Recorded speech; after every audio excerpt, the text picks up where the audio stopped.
Oh my God. So there was another person I was supposed to make a video for. And I remembered it because of all the chills.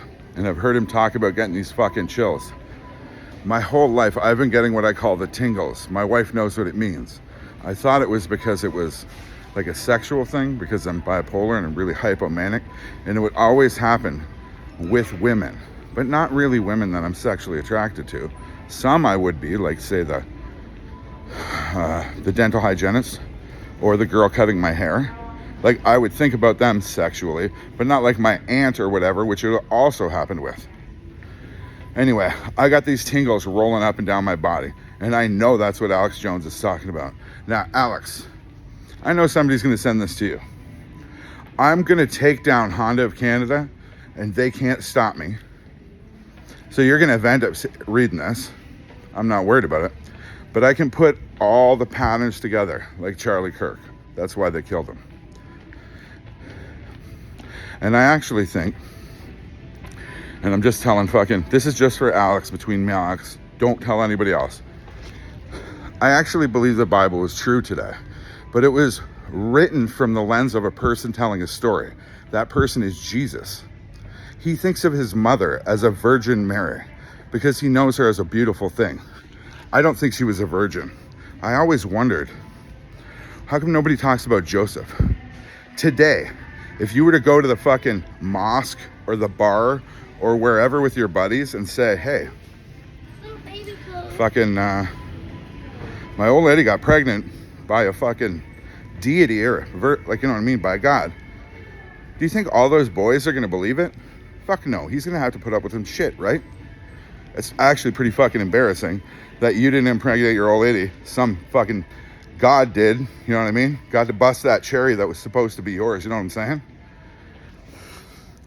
Maybe Joseph was just a really deceitful, lying sack of shit.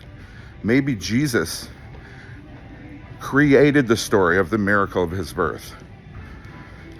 Maybe they wanted to tell a story where the oldest son is the most important thing in the family because he's the one that's going to take care of the parents. His mother Mary, the Virgin Mary, who may or may not have been a virgin. I mean, I don't know. And maybe he comes back at 33 to take care of his mom, and who knows, maybe she's there, maybe she's not there. People don't live that long. But because he's out in the world, gauging how people react one at a time, in mass, in every situation, at Walmart, in the washroom, in Honda, everywhere, in the family, trying to figure out where people came from, why they think the way they do. Maybe Jesus shows back up 33 years old. He's like David Blaine level shit, right? Think about it. Maybe he just showed up as damaged as a fucking person can be, trying to convince a few people who are too busy wasting their fucking time working that, you know what, we should just be good to each other. That's why I like Christianity. Because the whole fucking book is, let's be good to each other. And if Jesus shows up and doesn't pick your denomination, is he really fucking Jesus when he shows back up? What if he doesn't pick a denomination at all? What if he's just a fucking psychopath? Well, that's what happens if he ends up in the system, the medical system today, right? Because he's showing back up today. He doesn't get to grow up and be Jesus, right?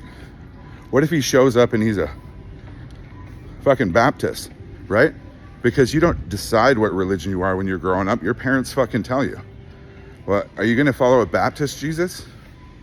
What if he shows up Catholic, right? The problem is we're not all taking care of each other. We're not looking at why we see things through a certain lens.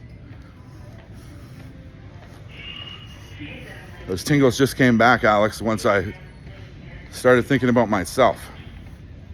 I'm not part of this equation. I'm just a conduit by which it gets explained.